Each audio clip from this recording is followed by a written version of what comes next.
So the Magic 2 has this really glossy back with a camera module, triple camera system that looks just like the Huawei P20 Pro's layout.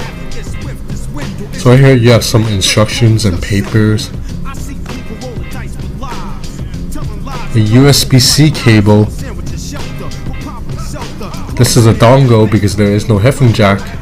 And you have a 40-watt fast charging brick. So I'll go over the specs really quick. It runs on Kirin 980, so that's that same 7nm chipset powering the Huawei Mate 20 Pro. It's the most powerful Android chipset right now.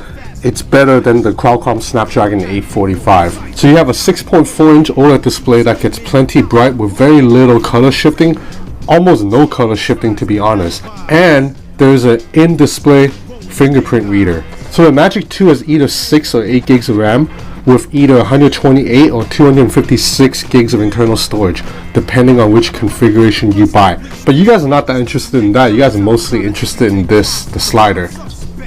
And yes, it feels just as satisfying sliding up and down on this as the Xiaomi Mi Mix 3.